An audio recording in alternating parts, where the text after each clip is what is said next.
Que Jésus soit loué. Oh, que Jésus soit loué. Dans la vérité. Que mon roi soit loué. Dans la vérité. Que papa soit loué. Dans la vérité. Que Yahweh soit loué. Dans la vérité. Oh oui, en vérité. Dans la vérité. Nous chantons la vérité. Dans la vérité. C'est vrai, en vérité. Dans la vérité. Nous prions la vérité. Dans la vérité. Chantons l'heure de la victoire. De la gloire a sonné dans mon cœur. Que Jésus soit loué. Chantons l'heure de la victoire. De la vérité a sonné dans mon cœur. Que Jésus soit loué. J'ai l'heure de la victoire. De la vérité a sonné dans mon cœur. Que Jésus soit loué. Que Jésus soit loué. Dans la vérité. Que papa soit loué. Dans la vérité. Que mon roi soit loué. Dans la vérité. Que Yahweh soit loué. Dans la vérité. En vérité. Dans la vérité. Nous chantons la vérité. Dans la vérité. C'est vrai, en vérité. Dans la vérité. Nous prions la vérité. Dans la vérité. Oh oui, en vérité. Dans la vérité. C'est Jésus la vérité. Dans la vérité. Jésus c'est vrai, en vérité. Dans la vérité. Oh, nous suivons la vérité. Dans la vérité. Jésus c'est vrai, en vérité. Dans la vérité. C'est Jésus est vérité. Dans la vérité. Oh, que mon roi soit loué. Dans la vérité. Que Jésus soit loué. Dans la vérité. Que papa soit loué. Dans la vérité. Que Yahweh soit loué. Dans la vérité. Oh, en vérité. Dans la vérité. Nous chantons la vérité. Dans la vérité. C'est vrai, en vérité. Dans la vérité. Oui, nous voulons la vérité. Dans la vérité. Oh, c'est vrai, en vérité. Dans la vérité. Que Jésus est vérité. Dans la vérité. Que papa soit loué. Dans la vérité. Que Jésus soit loué. Dans la vérité. Oh, que Yahweh soit loué. Dans la vérité. Que Yahweh soit loué. Dans la vérité. Oh, en vérité. Dans la vérité. Nous voulons la vérité. Dans la vérité. Oui, en vérité. Dans la vérité. Oui, nous cherchons la vérité. Dans la vérité. Oh oui, en vérité. Dans la vérité. Nous voulons la vérité. Dans la vérité. Oui, en vérité. Dans la vérité. Nous cherchons la vérité. Dans la vérité. Oh oui, oui, en vérité. Dans la vérité. C'est Jésus la vérité. Dans la vérité. Oh oui, en vérité. Dans la vérité. C'est Jésus est vérité. Dans la vérité. Jésus en vérité. Dans la vérité. Jésus est vérité. Dans la vérité. Que Jésus soit loué. Dans la vérité. Que Yahweh soit loué. Dans la vérité. Que papa soit loué. Dans la vérité. Que papa soit loué. Dans la vérité. Oh, Dieu va faire encore. Dieu va faire encore. Oui, Dieu va faire encore. Dieu va faire encore. Oh, Dieu va faire encore. Dieu va faire encore. Oh, Dieu va faire encore. Chantons alléluia. Alléluia. Il bénit, il bénit. Jésus ne change pas. Ça ne change pas. Tu me fais des miracles. Chantons alléluia. Alléluia. Il guérit les maladies. Jésus ne change pas. Il ne change pas. Je me fais des miracles. Dieu va faire encore. Il est bon, il est bon, il est bon. Il est bon. Il est bon, il est bon, il est bon. Il est bon. Il est bon, il est bon, il est bon. Il est bon. Il est bon, il est bon, il est bon. Il est bon, il est bon, il est bon.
nous a donné la vie éternelle. Voyons comme le Seigneur est bon, il est le roi, il est Dieu. Voyez comme le Seigneur est bon, il est le roi, il est Dieu. Voyez comme le Seigneur est bon, il est le roi, il est Dieu. Voyez comme le Seigneur est bon, il est le roi, il est Dieu.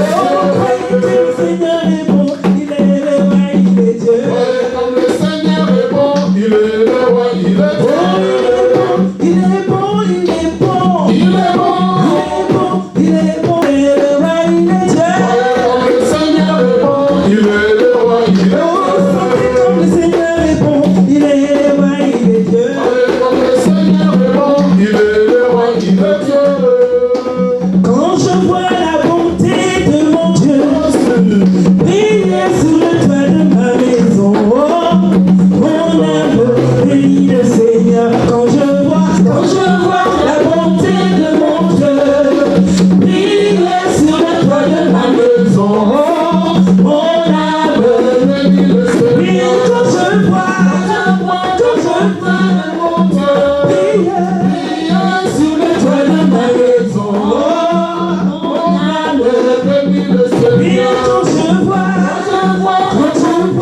Mon Dieu, briller sur le toit de ma maison, oh, mon âme bénis le Seigneur. j'entends quand je vois Mon Dieu, briller sur le toit de ma maison, oh, mon âme bénis le Seigneur. mon âme bénit le Seigneur, mon âme bénit le Seigneur, mon âme bénit le Seigneur, mon âme Bénis le Seigneur.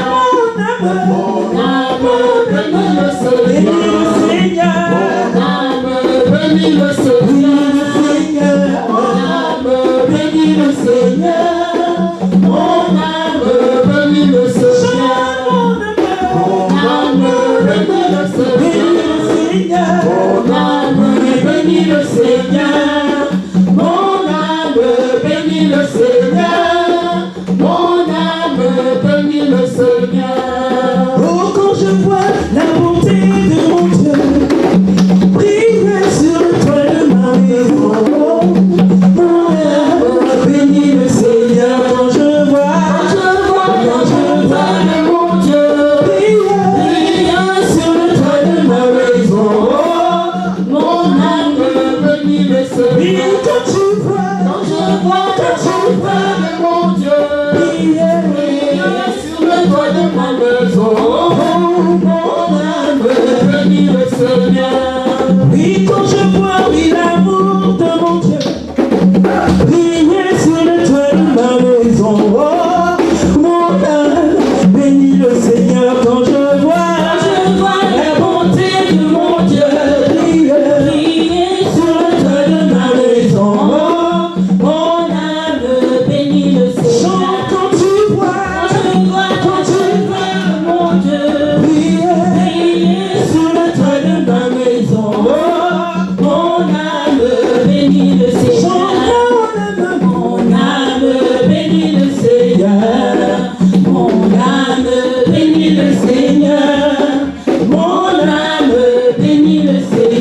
Acclamons le Seigneur, acclamons notre Dieu. Amen. Que Dieu vous bénisse, peuple de Dieu. Nous allons prendre place dans la présence de Dieu. Il est temps de passer à la parole de ce soir, la parole de la régénération, la parole du salut, la parole qui guérit, la parole de vie. Bien-aimés dans le Seigneur, que Dieu vous bénisse. Malgré la pluie, vous avez choisi la bonne part, c'est-à-dire celle qui ne vous sera jamais ôtée. Vous avez fait le choix de l'esprit. Le choix de l'esprit, bien aimé, dans le langage spirituel reste le choix de la sagesse.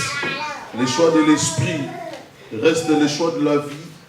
Le choix de l'esprit reste le choix du bonheur. C'est le choix que vous avez fait ce soir, d'être dans la maison de Dieu pour écouter sa parole. Et bien aimé, ce que vous avez fait ne sera pas en vain. Mais le Seigneur vous récompensera par rapport à ce que vous avez fait pour lui. Bien-aimés, vous savez, c'est le 3e dimanche aujourd'hui dans lequel nous sommes en train de faire le culte de projet. Et l'Église est là pour orienter aussi la jeunesse. L'Église est là pour orienter aussi les enfants de Dieu. L'Église est là pour orienter aussi le peuple de Dieu. Nous sommes là pour parler de Jésus, pour préparer son chemin, afin que lorsqu'il reviendra, qu'il y trouve déjà une Église préparée, une Église prête pour l'enlèvement. Mais le temps que le Seigneur lui-même a permis que l'Église soit sur la terre, l'Église doit prendre en compte, l'Église doit prendre en considération les enjeux de l'ère pour essayer d'orienter les enfants de Dieu vers une destinée que nous appelons glorieuse. L'Église n'est pas là pour croiser les bras pendant que les gens ne discernent pas les caprices de la vie et les choses qui peuvent nous aider à avancer, à progresser même dans la vie. Et bien aimé, aujourd'hui, c'est le 3e dimanche, là où nous sommes en train de faire les cultes de projet. Et les 2 dimanches précédents, on a vu un thème qui s'intitulait « Atteindre la vision » ou « Atteindre l'objectif ». Et aujourd'hui, nous voulons boucler avec l'équipe de projet pour ouvrir une chapitre importante sur la victoire à partir de demain lundi jusqu'au dimanche. Aujourd'hui, nous voulons parler sur les obstacles à la réussite. Dans la vie, nous visons tous la réussite. Nous visons tous le bonheur. Nous visons tous le succès. Nous visons tous le progrès. Mais bien aimés, à la fin, ce n'est pas tous qui réussissent dans la vie. Ce n'est pas tous qui gagnent dans la vie. Ce n'est pas tous dans la vie qui arrivent au sommet. Et j'ai essayé de faire cette étude pour comprendre. Mais quels sont les empêchements? Quelles sont les interdictions? Des choses qui ramènent l'Église aujourd'hui, après avoir bossé parfois dit, après avoir conçu des très bons projets, mais arrivé à la fin, arrivé au bout du tunnel, il y a les fiascos qui nous attendent, il y a les malheurs qui nous attendent, il y a les blocages qui nous surprennent. Et bien aimés, nous voulons aujourd'hui traiter ce thème qui s'intitule les obstacles à la réussite. Mais avant de commencer, lorsque nous parlons de la réussite, nous voyons le succès d'une vie. Lorsque nous parlons de la réussite, nous voyons l'accomplissement. C'est-à-dire l'homme avait prévu un certain nombre de choses. Et à un certain moment, après avoir travaillé d'une manière scrupuleuse, et à la fin, il voit l'accomplissement de tout ce qu'il rêvait. Donc, la réussite c'est la réalité au fait de nos rêves. Lorsque nos rêves, ce que nous rêvons, lorsque nous dormons, ce que nous pensons, ce que nous méditons, et la réussite, c'est l'accomplissement, c'est la réalité de nos rêves. Lorsque nos rêves parviennent à la réalité, c'est dans ce moment-là qu'on peut parler de la réussite. Et la réussite, c'est gagner. Lorsque nous gagnons, oh, c'est ça, la réussite. Et bien même le Dieu créateur, c'est un Dieu qui n'accepte pas la défaite. Le Dieu créateur, c'est un Dieu qui n'accepte pas les échecs. Notre Dieu vise toujours le sommet. Notre Dieu vise toujours la perfection. Notre Dieu vise toujours la réussite. Et nous sommes les héritiers de ce Dieu-là. Nous sommes les co-héritiers du Christ. C'est-à-dire sur la terre, nous aussi, nous imitons, oh, Jésus. Nous sommes là pour l'imiter. C'est-à-dire nous visons aussi le sommet. Nous visons aussi la réussite. Un enfant de Dieu, bien-aimé, ne peut pas viser, oh, l'échec, ne peut pas viser la défaite. Un enfant de Dieu poursuit toujours la réussite, poursuit toujours le bonheur, poursuit toujours la vie. Mais bien-aimé, qu'est-ce qui nous empêche aujourd'hui? On peut être 1000 dans une famille. On peut être, oh, 10 dans la famille, oh, restreinte. Bien-aimé, vous êtes 10 dans votre famille restreinte. Parfois, une seule personne arrive à réussir ou deux, mais les autres sont en train de baver. Les autres sont en train de galérer. Les autres passent par des zones d'ombre. Oh, rien ne va dans leur vie. Toutes les portes leur sont fermées. Et bien aimé, qu'est-ce qui compose les obstacles à la réussite? La réussite, c'est quelque chose que nous désirons tous.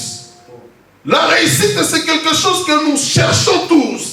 La réussite, c'est quelque chose que nous visons tous. Personne ne souhaite échouer dans la vie.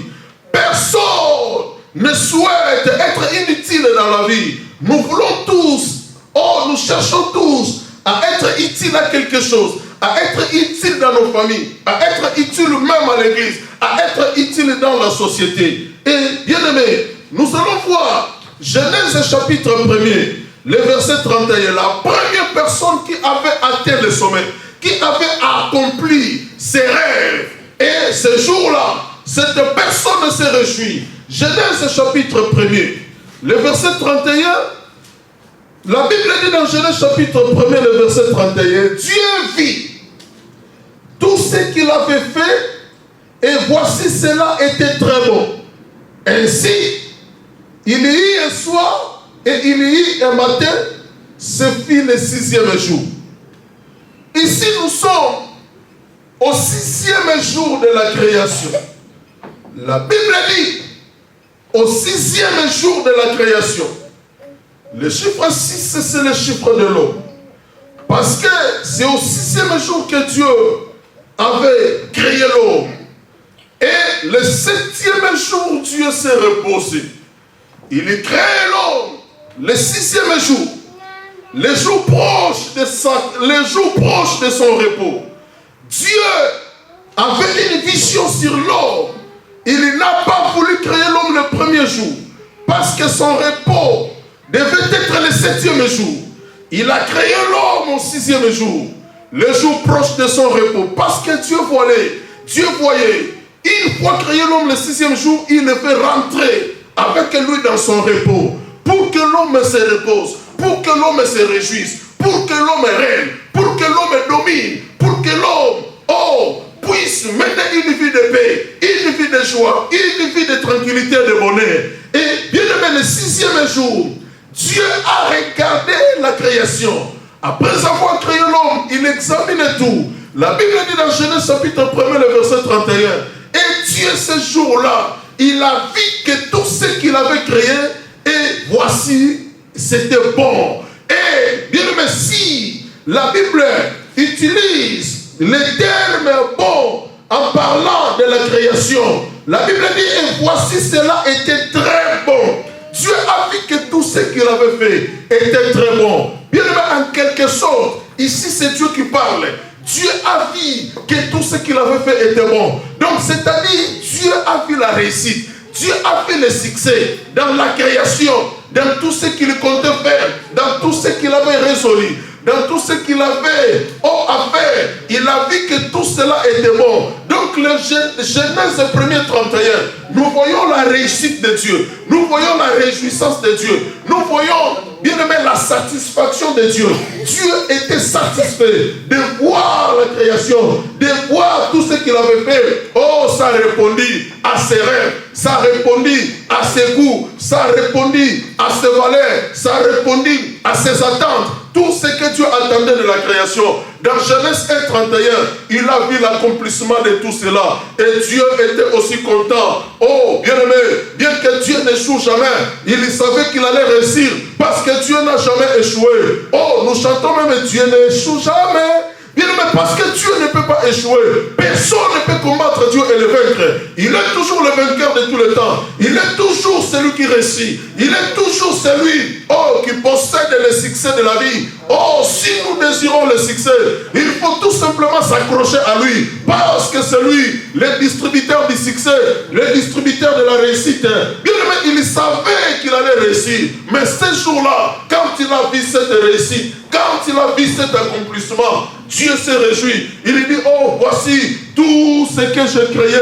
Et bien aimé, il a dit, voici, cela est très bon. Oh, il était content. Bien aimé, lorsque nous réussissons, nous sommes contents. Lorsque nous gagnons une compétition, nous sommes d'accord. Lorsque nous perdons un contrat, lorsque nous perdons le voyage, lorsque nous perdons quelque chose de précieux, il y a la tristesse qui envahit nos cœurs. Oh, nous voyons les enfants, lorsqu'on publie les résultats des bacs, de bacheliers se réjouissent, mais ceux qui ratent le bac plein, nous voyons les matchs de football, bien aimés, des gagnants se réjouissent, ils courent, oh, bien aimés, dans tous les sens sur le terrain, ils se réjouissent, ils chantent parfois, ils dansent, on vient d'attribuer le ballon d'or à Benzema. La France est contente de voir, oh, l'un de ses ressortissants prendre ce titre honorifique du football. Et bien aimé, les autres étaient en plein.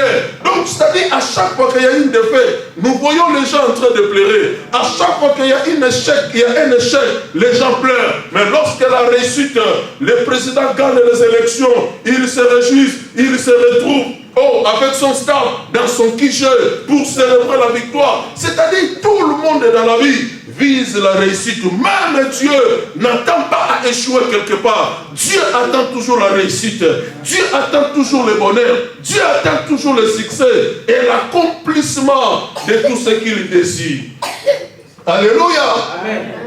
Josué, chapitre 7, les versets 1 à 6. La Bible dit dans Josué, chapitre 7, les versets 1 à 6. La Bible dit quoi? Lisons attentivement. Josué chapitre 7, 1 à 6. La Bible dit, Josué 7, 1 à 6.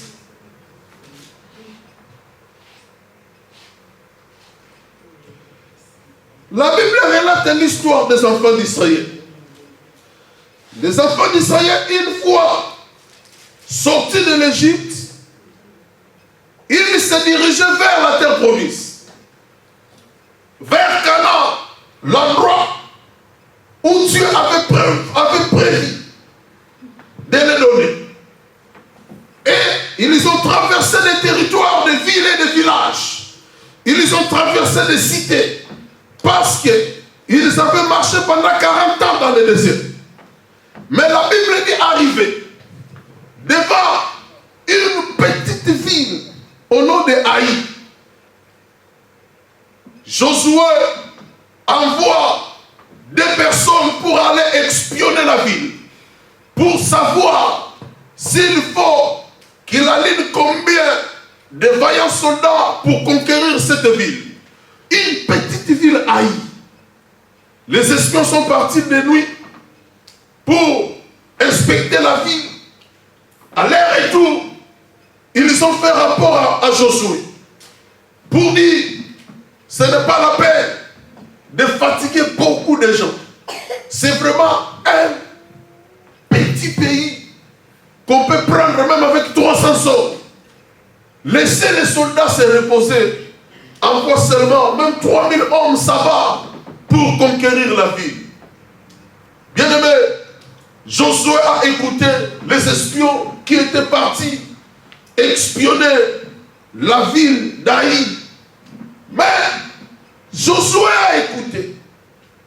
Josué n'a pas voulu mettre beaucoup des hommes en route pour attaquer cette ville. Il envoie 3000 soldats. Bien-aimés, à leur grande surprise, arrivés à Aï, oh, les choses se sont compliquées pour les enfants d'Israël. Les 3000 soldats envoyés par Josué étaient battus par les habitants d'Aï, au point que 36 soldats du côté d'Israël étaient tués ce jour-là. Oh, c'était, bien-aimé, un coup de tonnerre en Israël. Oh, lorsque la nouvelle était répandue que 36 hommes d'élite du côté d'Israël étaient tombés dans la ville d'Aï. Bien aimé, c'était l'échec, c'était le plaie, c'était de lamentation. Au camp des enfants de Dieu, de voir cette défaite, de voir 36 personnes tuées dans ces combats. Josué voulait bien aligner tout un bataillon, mais il a écouté les conseils des espions. Il a envoyé seulement 3000 personnes et ils avaient perdu la bataille ce jour-là. Bien aimé, c'était de plaie, c'était de plaie. En Israël, les gens pleuraient, les gens étaient dans la désolation totale parce qu'ils avaient perdu la bataille. Bien aimé, c'est pour dire que dans la vie, on ne cherche pas à perdre. Dans la vie, nous cherchons tous à réussir. Nous cherchons tous la réussite de la vie. Nous cherchons tous à gagner dans tous les combats qui se présentent devant nous. Dans toutes les préoccupations de la vie. Nous sommes arrivés en Europe. Nous visons des choses que nous connaissons. Et bien aimé, nous pensons à aucun moment de la défaite. Nous ne pensons à aucun moment, bien aimé, que nos plans peuvent échouer. Nous mettons toutes les batteries en marche pour voir nos plans fonctionner, pour arriver au sommet, pour arriver à l'accomplissement de tout ce qu'on rêvait parfois quand on était encore petit, de tout ce qu'on rêvait quand on était encore en Afrique, avant même de venir ici. Bien aimé, nous visons toujours des choses, mais il y a une étude que les gens n'arrivent pas à faire. Oh, quels sont les obstacles? Parce que lorsque nous visons les choses, il y a aussi des obstacles qui peuvent nous barrer la route à la réussite. Des obstacles qui peuvent nous barrer la route au succès. Les obstacles qui peuvent nous barrer la route à nos projets. Bien aimé, c'est quoi ces obstacles? Les obstacles à la réussite. Premier obstacle à la réussite dans la vie, le manque de confiance de soi. Le manque de confiance de soi, c'est le premier obstacle à la réussite. Le manque de confiance de soi, c'est le premier obstacle à la réussite. Bien aimé, nous visons la réussite, c'est bien. Mais quel est le premier obstacle qui empêche l'homme à réussir? Qui nous barre la route de la réussite? Le premier obstacle à la réussite, c'est le manque de confiance de soi. Ayez la confiance en soi. Bien-aimé, crois en toi. Si tu ne crois jamais en toi, bien-aimé, tu ne réussiras pas dans la vie. L'homme qui veut réussir dans la vie doit croire en lui-même. La confiance en soi, c'est, bien-aimé, la première des choses si nous visons la réussite. Et le manque de confiance de soi fera que tout ce que tu feras, tu vas échouer. Amen. Alléluia. Amen. Tout ce que tu feras, tu vas échouer. Bien-aimé, ayez la confiance en soi. Amen. Crois à ta vie. Crois à ta vie. Crois à ton avenir. Alléluia. Amen. Crois à ton avenir, bien-aimé. Ayez cette confiance-là. Ayez des pensées positives. Bien-aimé, beaucoup ne croient pas en eux-mêmes. Beaucoup ne croient pas à leur vie. Oh, bien-aimé dans le Seigneur, même si tu n'as pas étudié, tu peux réussir dans la vie. Même si tu n'as pas fait l'université, tu peux réussir dans la vie. Même si tu n'es pas né dans une famille modeste, dans une famille connue, bien-aimé, dans une famille qui a un nom, qui a une griffe, Tu peux toujours réussir dans la vie. Ne pense pas que du fait que tu n'as pas étudié, tu ne réussiras pas dans la vie. Ne pense pas que du fait que dans ta famille, personne n'a réussi. Toi aussi, tu ne réussiras pas. Bien-aimé dans le Seigneur, oh, ayez la confiance en soi. Peu importe la famille dans laquelle tu es sorti. Peu importe, bien-aimé dans le Seigneur, le milieu de vie, là où tu es né, là où tu as grandi. Bien-aimé dans le Seigneur, la réussite, c'est question tout simplement d'avoir cette confiance-là en soi. C'est lui qui développe cette confiance-là en soi. Tu crois à la réussite, tu crois à ton avenir, tu crois à ta vie. Et bien aimé, tu as cette confiance, bien-aimé. Et quand Dieu voit que cette confiance est alimentée dans ta vie, cette confiance est vraiment plantée dans ton cœur, plantée dans tes pensées, plantée dans ton ADN, bien-aimé dans le Seigneur. Et Dieu fera de manière en ce que tu rêves, ce que tu penses, ce que tu confesses, ce que tu déclares, que cela voit le jour, que cela arrive à l'accomplissement. Bien-aimé, il faut avoir la confiance en soi. Sans cela, bien-aimé, tu ne réussiras pas dans la vie. Le manque de confiance en soi, bien-aimé dans le Seigneur, c'est le premier obstacle à la réussite. Tu veux réussir, il faut croire en toi. Amen. Amen. Amen. Il faut croire en toi. Ceux qui ont réussi n'ont pas 3 yeux. Ceux qui ont réussi n'ont pas des pieds, n'ont que des yeux, des pieds. Toi aussi, tu as des yeux, tu as des pieds, tu as des mains. Et bien aimé, ils ont un seul cerveau. Toi aussi, tu en as. Et bien aimé, un seul. Ce n'est pas que toi, tu as un demi-cerveau. Bien aimé, tu as un cerveau comme celui-là. Et bien aimé dans le Seigneur, il faut toujours croire. Il faut toujours croire à ton avenir. Alléluia. Job chapitre 3, le verset 25. Que dit la Bible? Job 3, 25. La Bible dit, ce que je crains, c'est ce qui m'arrive. Ce que je redoute, c'est ce qui m'attend. Ce que je crains, c'est ce qui m'arrive. Ce que je redoute, c'est ce qui m'attend. Bien-aimé, ce que toi tu crains, c'est cela qui va arriver dans ta vie. Ce que tu redoutes, tu as l'habitude de douter. Bien-aimé, ce que tu redoutes, c'est ce qui m'attend, dit Job. Oh, Job avait manqué cette confiance en soi. Il avait manqué cette confiance. Et bien aimé, en manquant cette confiance, il a vu des choses négatives lui arriver. Il a vu des choses, des circonstances, bien aimé, malheureuses lui arriver. Il a vu des choses, bien aimé, mauvaises, néfastes dans sa vie. Pourquoi? Parce que Job manquait cette confiance en lui-même. La confiance en soi, bien aimé dans le Seigneur, c'est la première des choses pour réussir dans la vie. Et les obstacles, c'est lorsque nous manquons la confiance en soi.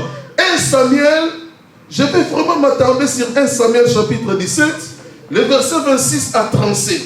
Parce que je vais vous parler de l'âge de ces jeunes hommes. 1 Samuel chapitre 17, les versets 26 jusqu'au verset 37. La Bible relate l'histoire de David. David, à un certain moment, Israël avait un problème sérieux avec les Philistins. C'était question que les Philistins alignent leurs héros et Israël aussi fasse de même, afin que les deux héros qui représentent les deux héros, qui représentent les deux camps, puissent s'affronter. Et la personne qui remportera la victoire, il lui donnera cette victoire à son peuple. Et son peuple dominera l'autre peuple. Amen. Si Israël gagne l'héros des Philistins, Israël sera au-dessus des Philistins, va dominer les Philistins. Et si les Philistins gagnent, ça sera pareil. C'est les Philistins qui vont dominer sur Israël. Et bien aimé, les Philistins avaient un homme au nom de Goliath. L'homme qui habitait dans une ville appelée Gath, l'homme de Gath. Et il était habitué à la guerre dès sa naissance. Il a fait tellement la guerre, il était expérimenté, il connaissait bien le combat. il connaissait bien la guerre. Et bien aimé, cet homme était costaud. Cet homme était géant. Il avait 6 doigts. Oh, bien aimé dans le Seigneur, partout. Et la Bible dit, en voyant cet homme, tout Israël tremblait devant lui. Les héros d'Israël, aucun d'eux n'acceptait d'aller affronter cet homme. Et ils étaient là, oh, bien aimé, sur la vallée. Et bien aimé, et l'homme de Gath, Goliath, il lui faisait des tours. Donnez-moi votre héros. Oh, je le tuerai. Je couperai sa tête. Il insultait même l'armée des dieux vivants. Du côté Israël, oh, bien aimé, personne n'était capable d'affronter cet homme. Goliath avait, oh, bien aimé dans le Seigneur, avait poussé des ailes parce qu'il voyait que tout le monde tremblait devant lui. Lorsqu'il faisait des tours là, oh, sur la vallée de l'ombre et de la mort, personne ne voulait, bien aimé, aller affronter Goliath. Et pendant plusieurs jours, David était dans leur maison. David était dans leur maison, il dit à son père, je descends au lieu du combat pour apporter à manger à mes frères. Bien aimé David, un petit garçon, oh, qui avait moins de 20 ans à l'époque, il vient au lieu de combat, il constate que Israël campait et la vallée était là et de l'autre côté, il voit encore beaucoup de gens qui campaient là. Après, pendant qu'il parlait avec ses frères, il voit un homme qui descendait sur la vallée et il prononçait des insultes contre Israël. David était curieux. Il attendait. Oh, c'est qui cet homme? Après, il apprend que non, c'est l'héros des Philistins. Nous, du côté Israël, il a fallu qu'on envoie aussi notre héros pour aller combattre. Et David a dit, mais qui peut aller combattre cet homme? Oh non, tout le monde a peur. David a dit, ah bon? Mais qu'est-ce que le roi fera de la personne qui battra cet homme-là? Bien aimé, l'homme lui a dit, tais-toi, toi tu es petit, dit. Les vieux sont ici, personne n'est capable d'aller affronter cet homme. Arrête avec des questions stupides. Et bien aimé, David n'était pas content. Il quitte cet endroit, il part dans un autre endroit. Il demande aux Israélites, mais qu'est-ce que le roi fera de la personne qui battra cet homme? Oh, le roi a promis de lui donner sa fille en mariage et le roi a promis de faire ça pour la personne qui ôtera l'opprobre en Israël. Qui va battre cet homme? Et bien aimé, David a pris le courage.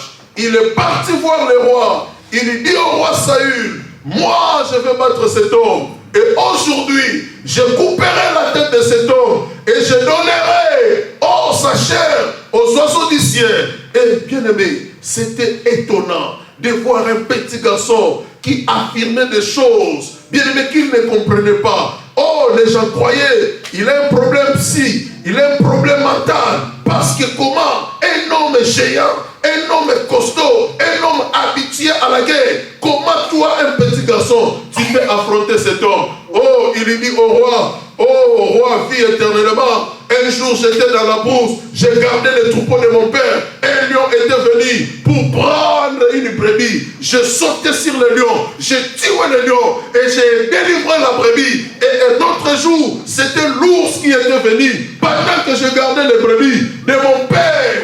Oh, dans le désert, un ours est venu, il a pris la brebis, je courus derrière lui, j'ai capturé l'ours, j'ai terrassé l'ours, j'ai tué l'ours et j'ai délivré la brebis. C'est de la même façon que je ferai de cet incirconcis qui insulte l'armée des dieux vivants. Et bien aimé, le roi maintenant était convaincu. Ah bon? Tu es vraiment capable? Oui, je suis capable. Bien aimé, un homme qui avait la confiance en soi, David avait la confiance en soi. Il n'a pas vu l'expérience de cet homme en matière de guerre. Il n'a pas vu l'expérience de cet homme de guerre en matière de combat. Mais il a cru, il avait la confiance en soi. Bien aimé, ce qui manque à beaucoup de nous aujourd'hui, raison pour laquelle nous échouons. Alléluia. Bien aimé, le manque de confiance en soi, oh, c'est le premier obstacle à la réussite. David avait tellement la confiance en soi. Le roi dit, bon, vas-y. Le roi prend ses armures de combat. Il lui donne à David. Imagine même les armures pesaient plus que le poids de David. Si les armures que le roi mettait pour aller combattre pesaient 60 kilos, David avait peut-être 25 ou 30. Et une fois, on a armé David. Il ne pouvait même pas faire un pas parce que c'était tellement lourd. Alléluia. Il dit non, donne-moi la lance et le javelot. Il descend dans le torrent de Cédron. Il choisit 5 pierres polies. Alléluia. Et bien aimé, il utilise la première pierre, il lance. Ça touche Goliath au front et Goliath était tombé comme ça. Alléluia. Et David a gagné la compétition, a gagné la guerre ce jour-là. Pourquoi? Parce qu'il avait tout simplement la confiance en lui-même. Alléluia. Bien aimé, il a donné la guerre, il a donné la victoire à Israël, son pays. Et bien aimé, ces jours-là, on a commencé à chanter à l'honneur de David. On a commencé à célébrer David dans tout Israël. Saül a tué 1000, David a tué 10 000. Bien aimé, on a commencé à célébrer David. Pourquoi cette victoire? Parce que cet homme avait la confiance en soi. Alléluia. Ayez la confiance en soi, bien aimé. Amen. Amen. Dieu t'a créé pour un but. Dieu t'a créé pour une raison. Tu n'es pas inutile, mais tu es utile dans ce monde. Tu es utile dans la vie. Tu peux apporter des solutions à l'humanité.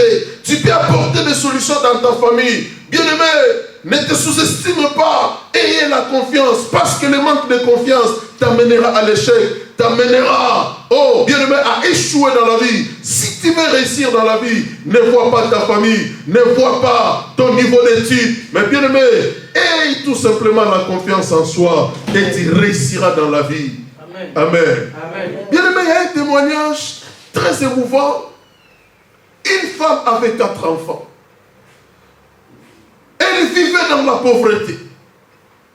Dans sa pauvreté, elle se disait non, je ne ferai plus d'enfants. Je dois, dans mes difficultés, au moins élever ces 4 que j'ai. Mais, elle était mariée. Elle avait un homme à la maison. Et un jour, elle se retrouve enceinte. Elle était triste. Elle était dégoûtée. Comment la vie est difficile avec ces 4 enfants, je tombe encore enceinte. L'option qui était sur la table, c'était d'évacuer cette grossesse. Les conseils des gens, il ne faut pas faire ça. Peut-être c'est cet enfant qui va t'aider dans la vie. Et cette femme a accepté cela difficilement. Parce que dans sa tête, dans son esprit, dans ses pensées, c'est d'évacuer la grossesse. Non pas qu'elle n'aimait pas les enfants, mais parce qu'elle souffrait. Elle ne voulait pas qu'un 5e enfant vienne encore souffrir avec les 4 autres qui souffrent déjà. Bien-aimé, Dieu fait bien les choses. Elle a gardé la grossesse et l'enfant était né. L'enfant, à l'âge de 10 ans, il apprend l'histoire. Que sa mère voulait enlever sa grossesse parce qu'il y a la souffrance dans la famille. Le petit garçon de 10 ans dit à sa mère, je te rendrai heureuse, je te donnerai tout ce qu'il y a de beau dans ce monde. Un petit enfant de 10 ans. Il fait cette promesse à sa mère. 10 ans après, l'enfant est devenu millionnaire. Bien-aimé, et aujourd'hui, c'est l'homme le plus riche de toute sa famille. Aujourd'hui, sa mère est heureuse. Aujourd'hui, sa mère vit dans l'abondance. Cet enfant qui est célèbre aujourd'hui, qui a régné, qui continue à régner. Et bien-aimé, je vous parle du footballeur célèbre Cristiano Ronaldo. Alléluia. Aujourd'hui, bien-aimé, il donne tout à sa mère. Aujourd'hui, sa mère est millionnaire. Aujourd'hui, sa mère vit dans les luxes. Aujourd'hui, sa mère ne manque de rien. Aujourd'hui, sa mère a toutes les belles voitures du monde, a toutes les belles maisons du monde. Mais bien aimé dans le Seigneur, sa mère voulait évacuer la grossesse de Cristiano Ronaldo. Mais aujourd'hui, celui qui fait la fierté de la famille, il a dit à sa mère, je te donnerai tout ce dont tu auras besoin. Je te rendrai heureuse. Un enfant de 10 ans. Alléluia. Bien aimé, il a fait cette confiance-là en soi que nous manquons. Amen. Bien aimé, ayez la confiance en soi. Deuxième obstacle à la réussite, la peur de commencer. La peur de commencer. Bien aimé, il y a des gens qui ont des projets géniaux. Il y a des gens qui ont des idées géniales. Mais ils ont peur chaque fois de commencer. À chaque fois, vous avez peur de commencer. La peur de commencer, c'est le deuxième obstacle à la réussite. La peur de commencer, tu as de bonnes idées, tu as de bonnes pensées, mais tu as peur de commencer. Tu as toujours la peur de commencer parce que tu dis, ça ne marchera pas. Tu as la peur d'échouer, raison pour laquelle tu n'arrives pas à commencer. Et la peur de commencer, c'est le deuxième obstacle à la réussite. Alléluia. Amen. Beaucoup ne commencent pas, bien aimé dans le Seigneur, les choses parce qu'ils pensent déjà à l'échec. Beaucoup n'arrivent pas à commencer parce qu'ils pensent déjà à l'échec. Ah, mais si je fais, si ça ne marche pas. Si je fais, si ça ne marche pas. Donc, les gens ont déjà la peur d'échouer et ils préfèrent de ne pas commencer. Cette peur-là de commencer, bien aimé, tu ne réussiras pas dans la vie. Alléluia. Amen. Mieux vaut échouer et avoir de l'expérience pour recommencer ce que tu avais fait en évitant certaines erreurs et cela te ramènera à la réussite. La peur de commencer, bien aimé, fera que tu ne puisses pas réussir dans la vie. Alléluia. Amen. Alléluia. Amen. Je ne peux pas vous dire combien de fois j'ai essayé de venir en France et que ça a échoué. Plusieurs fois. J'ai fait ça échoue, j'ai fait ça échoue. Mais je n'ai pas bien aimé lâcher prise. J'ai continué. Et au moment opportun, au moment voulu par Dieu, le Seigneur a mis sa main et des choses ont marché. Bien aimé dans le Seigneur, c'est-à-dire, mieux vaut échouer et acquérir de l'expérience qui te donnera la force. Lorsque tu reviendras pour refaire, tu auras une nouvelle énergie, tu auras assez de force pour affronter, bien aimé, ton avenir en rose et voir la réussite. Matthieu chapitre 25, le verset 14 à 30. On a 3 serviteurs chez un seul maître. Matthieu 25, 14 à 30. Le maître voulait voyager. Il appelle les 3 serviteurs, il leur donne des talents. Il appelle les premiers, il lui donne 5 talents. Il appelle le deuxième serviteur, il lui donne 3 talents. Il appelle le dernier serviteur, il lui donne un seul talent. Il leur dit, je voyage, des talents que je vous donne, chacun doit travailler pour prévaloir cela. Chacun doit fructifier cela. Et vous allez me rendre compte à mon retour. Il est parti au voyage. Leur patron, leur chef, il part en voyage. Et à son retour, il appelle les 3 serviteurs. Il demande au premier, qu'as-tu fait avec les 5 talents que je t'ai donnés? Le premier a dit, voici maître, tu m'avais donné 5 talents. Je les ai fructifiés. Et j'ai gagné 5 autres. Voici les 10 talents. Il lui donne les 10 talents à son maître. Et celui qui avait gagné, celui qui avait reçu 3, à son tour de faire le bilan, de présenter le rapport de son travail à l'absence de son maître, il lui dit, maître, tu m'avais donné 3, j'ai fructifié les 3, j'ai gagné 3 autres. Voici 6. Tenez. Et le 3e se présente. Il lui dit au maître, Nous sommes dans Matthieu 25, 14 à 30. Bien-aimés, je continue aussi à lancer appel aux gens qui nous suivent sur YouTube, sur des réseaux sociaux, de se joindre en présentiel à l'église Paix de la Restauration Paris pour votre encadrement spirituel des boulevards de la Miette, 95 140 à Garges-les-Gonesse. Bien-aimé, le troisième serviteur arrive. Il se présente devant son maître. Il lui dit, maître, je sais que tu es un homme furieux. Je sais que tu es un homme. Tu ne sèmes pas là où tu as moissonné. Avant votre départ, vous m'avez donné un seul talent. Mais j'ai eu peur, la peur de commencer. J'ai eu peur. Je n'ai pas voulu faire quoi que ce soit avec les talents que tu m'as donnés. De peur que ça ne marche pas. Et qu'à ton retour, tu me fasses des problèmes. Donc j'ai rien fait. Quand vous étiez parti, j'avais pris les talents, je les gardais. Et comme vous êtes de retour, tenez votre talent que vous m'avez donné, un seul. Alléluia.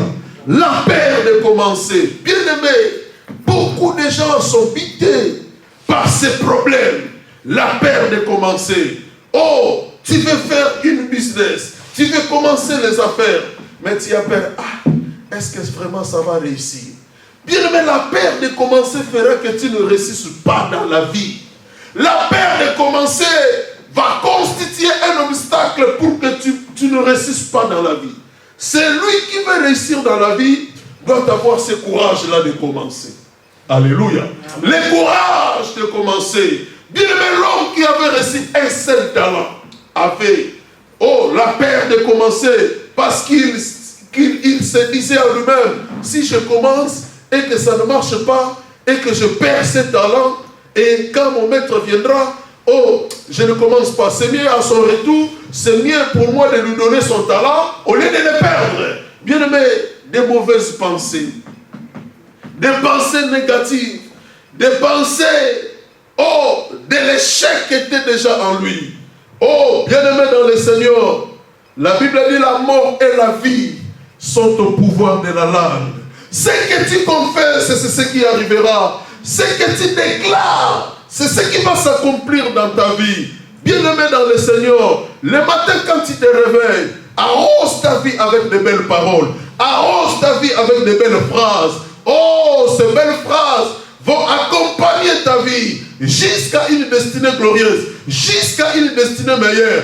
Bien-aimé, évite, cette peur de commencer quelque chose. Alléluia. Bien-aimé, évite la peur de commencer quelque chose. Moi, j'aime des compétitions. Moi, j'aime des examens. Moi, j'aime des concours. Moi, j'aime des épreuves. Je cherche à tout moment des épreuves. Je cherche à tout moment des compétitions. Pour mesurer la taille de mon cerveau. Pour mesurer, bien-aimé, la limite, le niveau de mes capacités. Moi, j'aime des défis. J'aime des combats. J'aime, bien-aimé, mesurer. Bien-aimé dans le Seigneur, mes compétences, mes savoirs. Amen. Amen. Amen. Bien-aimé, la peur de commencer fera que tu puisses échouer dans la vie. La peur de commencer, c'est le deuxième obstacle à la réussite. Alléluia. Bien-aimé, tu as fait une affaire, ça n'a pas marché. Bien-aimé, ne t'arrête pas là. Continue. Amen. Amen. Continue. Vous pensez que quand Dieu parle de la persévérance, que veut dire persévérance? C'est quoi la persévérance? La persévérance, par définition, c'est refaire la même chose qu'on avait fait hier et refaire ça encore aujourd'hui. Amen. Amen. C'est refaire la même chose que tu avais fait peut-être hier, tu les refais encore aujourd'hui. C'est ça la persévérance. Refaire les mêmes choses que tu as fait. Peut-être hier ça n'a pas marché, mais aujourd'hui tu fais encore. Amen. C'est ça la persévérance. Et cette peur de commencer, beaucoup ont tellement la peur de commencer. Amen. Amen. Amen.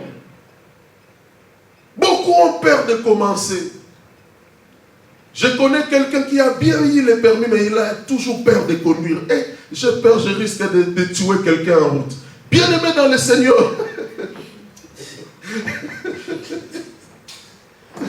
Bien-aimé, la peur de commencer, oh, ça t'amènera à l'échec. Amen. Ça t'amènera à l'échec. Beaucoup étaient même à l'auto-école. Mais ils ont eu les codes, mais la conduite, il n'a jamais fait parce qu'il a toujours peur. Il dit déjà que non, ça ne marchera pas. Alléluia. Amen. Vous avez vu quelqu'un avec les codes 5 ans après, ça expire vraiment. Là, il faut vraiment être vraiment démon quand même. 5 ans, on te laisse 5 ans, ça expire. Bien aimé, ayez ce courage-là de commencer quelque chose. Si tu n'as pas le courage de commencer, bien aimé, tu ne réussiras pas dans la vie. Moi, j'ai toujours le courage de commencer. Et lorsque je commence quelque chose, même si ça ne marche pas, je n'attends même pas que quelqu'un vienne m'encourager. Moi-même, je m'encourage, je dis ça va marcher. Moi-même, je m'encourage, ça va marcher. Moi-même, je m'encourage, ça va marcher. Et bien aimé dans le Seigneur, je fais tellement des éloges de moi-même, je suis seul. Je fais tellement la publicité de moi-même, je suis seul. Parfois, la sœur Gina me dit, toi, tu es orgueilleux. Je dis, je ne suis pas orgueilleux, mais c'est la foi.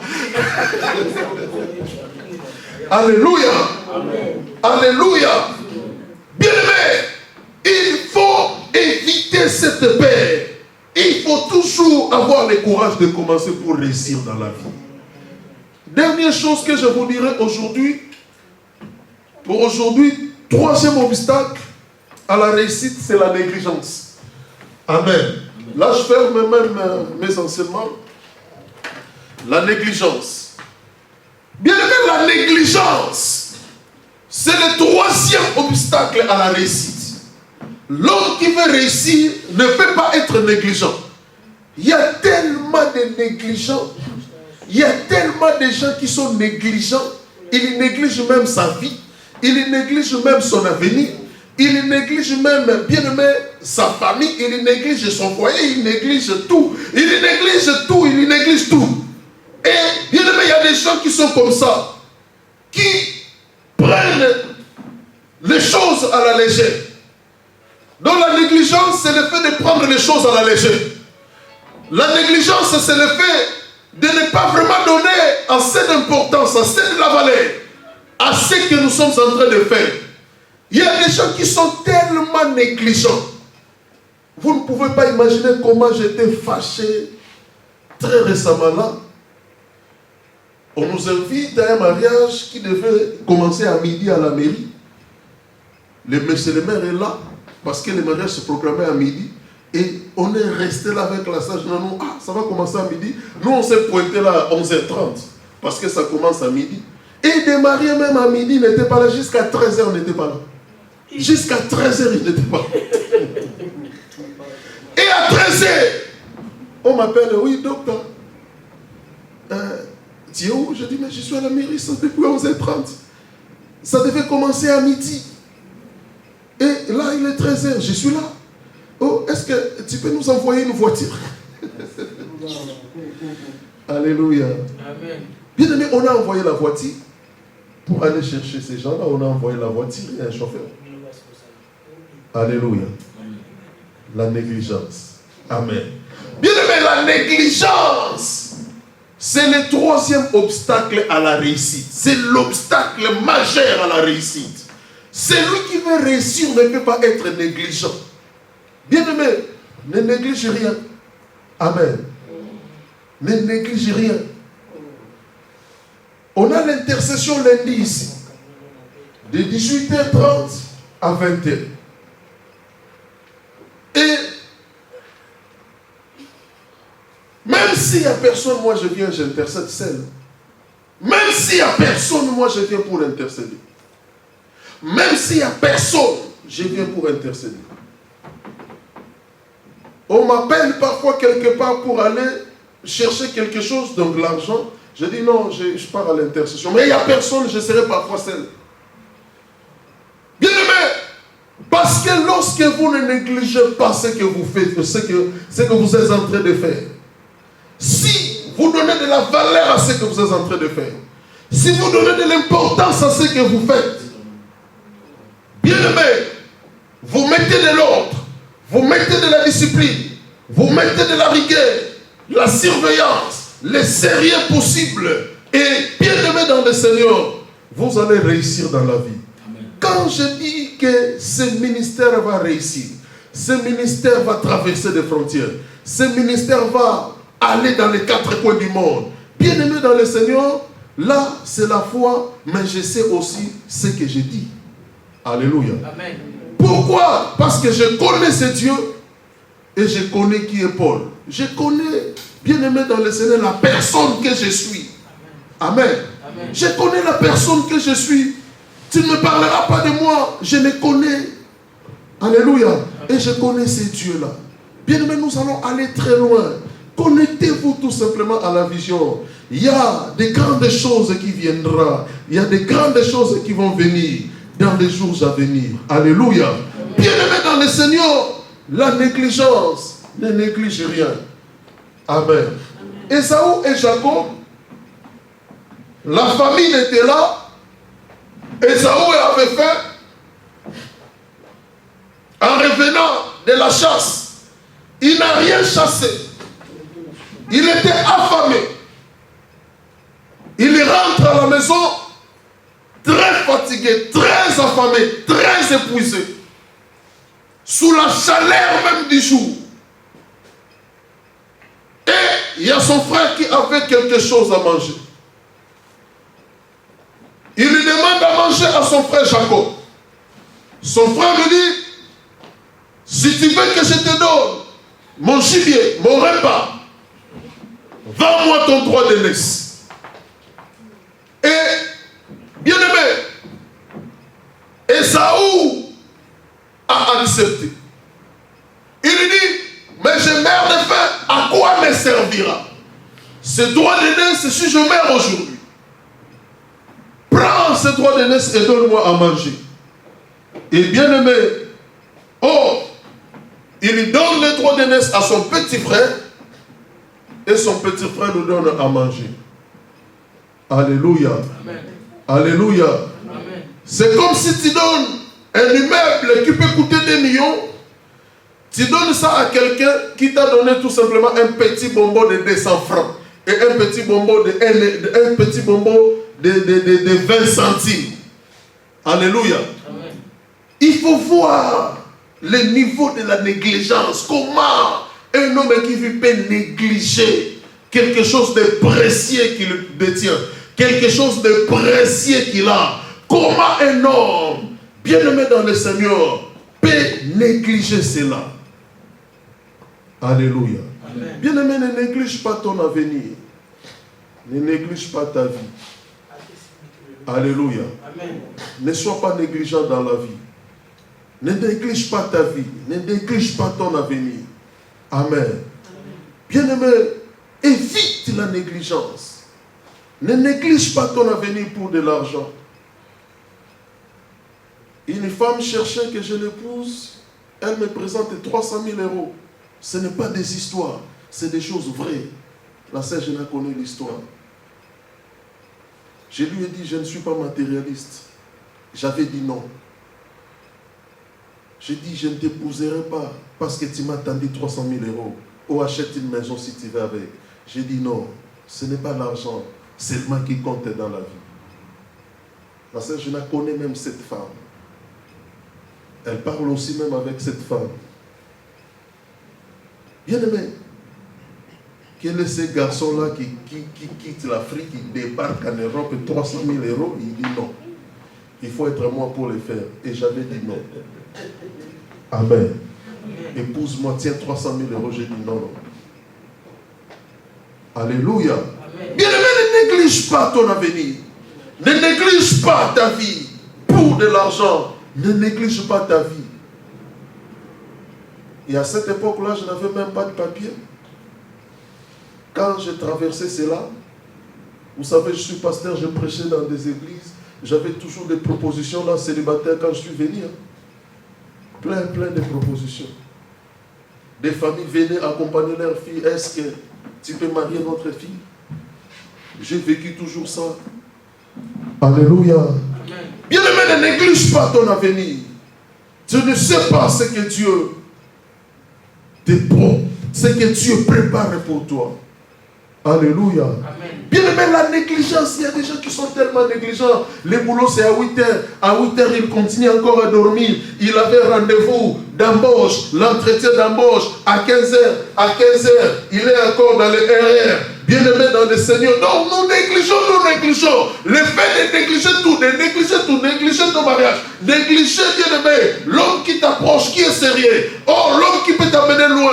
Oh, bien aimé, le fait de tout négliger dans la vie fera que tu ne puisses pas réussir. Le troisième obstacle à la réussite, bien aimé, c'est la négligence. Il y a des gens qui négligent tellement tout. Ils ont l'esprit d'Ésaü de négliger, de vendre le droit de naissance, oh, pour une soupe, de vendre le droit de naissance, oh, pour un morceau de pain, de vendre son avenir, bien aimé dans le Seigneur, oh, en dormant.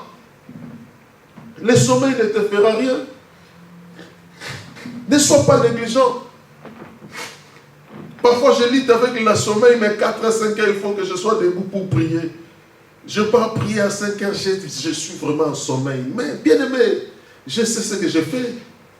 Amen. Amen. Amen. Quitter la couette à 4 heures, 5 heures. Il faut que j'aille prier. Il faut que j'aille dans l'autre pièce pour prier. Pour prier pour toi. Alléluia. Bien aimé, lorsque nous négligeons tout, le sommeil fera que tu puisses négliger tout. Bien aimé, les amis feront que tu puisses négliger tout. Bien aimé, évite la négligence. Sois sérieux dans la vie. Sois correct dans la vie. Pose de bonnes bases dans la vie. Pose de bonnes bases que tu vas respecter. Sois réglo dans la vie. Sois honnête dans la vie. Sois sérieux dans la vie. Évite de prendre les choses de la vie à la légèreté. Évite de prendre, bien aimé, les choses qui peuvent t'aider à réussir dans la vie dans la légèreté. Ne néglige pas des choses qui feront que tu puisses voir le bout du tunnel. Ne néglige pas les choses qui feront que tu puisses voir, oh, le projecteur devant. Ne néglige pas les choses qui feront que, bien aimé, des portes s'ouvrent devant toi demain. Ne néglige pas des choses, bien aimé, qui te donneront un nom demain, qui te donneront, oh, de la valeur demain. Bien aimé, ne perds pas ta valeur. Ne néglige pas, bien aimé, ta personnalité. Tu as une personnalité à protéger. Tu as un nom à protéger. Parfois c'est le nom de ton père, moi c'est le nom de mon grand-père. Que je protège. Alléluia. Amen. Et la famille sera fière de toi. Et bien aimé, tu feras vraiment la fierté de ta famille. Amen. Amen. Bien aimé, évite la négligence. Dors, mais prends le temps aussi de se réveiller pour aller travailler. Dors, mais prends le temps aussi de se réveiller pour faire des démarches. Dors, mais prends le temps de se réveiller pour être en contact avec Dieu. Ne néglige pas l'église, même s'il y a la pluie. Viens à l'église. Amen. Amen. J'allais à l'école biblique à pied. Je faisais 2 heures pour aller, 2 heures pour rentrer parce que je n'avais pas les transports.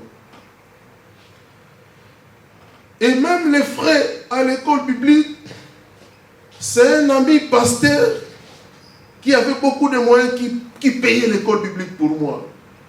Oh, je cite son nom à la télé, le pasteur Moïse Moussense. Que Dieu le garde là où il est. Il me paye les frais de scolarisation. Mais je devais chercher les transports pour aller à l'école. Malgré des difficultés, j'ai fait 2h30 pour arriver à l'école. J'ai fini 2h30 à pied pour rentrer à la maison. Amen. Amen. Oh, aujourd'hui, quand on me reçoit à la télé, je parle quand même assez bien. Les gens sont contents, les gens sont bénis.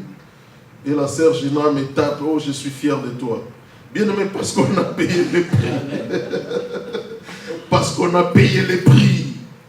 Alléluia. Amen. On a payé les prix pour être là où on est. Pour savoir, oh, bien aimé, tout ce que nous prêchons. Pour, bien aimé, comprendre tous ces mystères que nous dévoilons, que nous expliquons. Bien aimé, on a payé les prix parce qu'on avait évité la négligence. Les autres disaient non, je ne peux pas.